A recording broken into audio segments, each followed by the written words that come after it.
No livro do Apocalipse, no capítulo 2, nós estamos ministrando uma série de mensagens acerca das 7 igrejas do Apocalipse. Acredito que os irmãos já devem ter tido a oportunidade, em outras ocasiões, de poder ler essas cartas e de mesmo estudá-las, né? Numa perspectiva um tanto mais escatológica. Dessa vez nós estamos ministrando essas cartas não numa perspectiva escatológica, mas estamos procurando abstrair as verdades aqui contidas e as advertências que Cristo trouxe à sua igreja.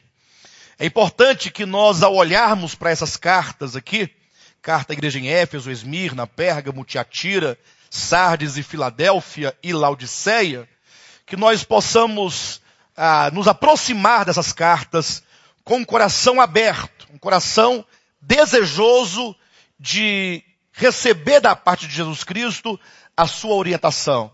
Levando em consideração que são cartas que o próprio Jesus ditou para que João as escrevesse e enviasse à sua igreja.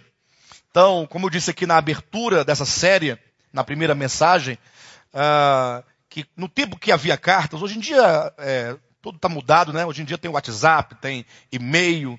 E-mail também é uma carta, mas é uma carta eletrônica, uma carta mais rápida. Não é? Mas antigamente, quando alguém tinha um parente distante, alguém que morava muito longe da sua casa, a pessoa ficava na expectativa de receber a carta daquela pessoa. Né? Uma carta da pessoa amada, uma carta de um filho, uma carta de um pai, de uma mãe, de um amigo, de um parente. E quando então aquela carta chegava, a gente abria avidamente para ler. E para então absorver aquelas palavras, né? Saber o que o outro tem a dizer, quais são os seus sentimentos, enfim.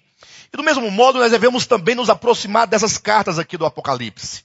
Os irmãos imaginem que Cristo Jesus, ele estabeleceu a sua igreja na terra e ele prometeu voltar para buscar a sua igreja.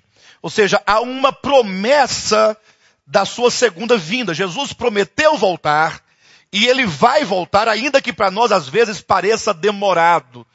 A Escritura diz que para nós muitas vezes parece demorado a segunda vinda de Cristo. Parece que ele não vai voltar, porque nós estamos presos no tempo. Entretanto, a sua palavra é fiel. As profecias que apontam para a sua segunda vinda têm se cumprido cabalmente. E agora então Jesus, quando deixou aqui na terra a sua igreja, com essa esperança de que ele em breve voltaria para tomá-la para si, então agora os irmãos imaginem que a igreja, nesse seu caminhar, nessa sua história, a igreja tem altos e baixos, a igreja tem dificuldades, a igreja tem desvios, ela sofre apostasias, erros, falsas doutrinas, e é nesse momento então que Jesus Cristo, ele escreve à sua igreja essas cartas, como quem dizendo, olha, vocês devem receber essas cartas, devem ler essas cartas, para que vocês possam compreender quais são os erros que eu posso contemplar na igreja, e uma vez vocês compreendendo isso, que vocês possam então assumir um posicionamento, uma postura de um vencedor. O grande desafio para cada um de nós que somos membros do corpo de Cristo, nós que somos participantes da igreja de Cristo, o grande desafio é que nós sejamos vencedores. Pastor, o que significa ser um cristão vencedor? Significa ser um cristão salvo? Não. Na verdade, aquele que é salvo em Cristo Jesus, ele é salvo por uma iniciativa do próprio Deus. A salvação não depende do homem. Ela depende exclusivamente de Deus. Ou seja, Deus é quem procura o homem perdido, é quem o ilumina, é quem traz a ele a revelação, é quem tira ele daquela condição e então concede a ele o seu Espírito Santo, que é a própria vida eterna dentro do homem. Agora, uma vez salvos, e nós estamos aqui porque nós fomos salvos em Cristo Jesus, porque nós cremos no sacrifício de Cristo, uma vez salvos, nós agora temos muitos desafios.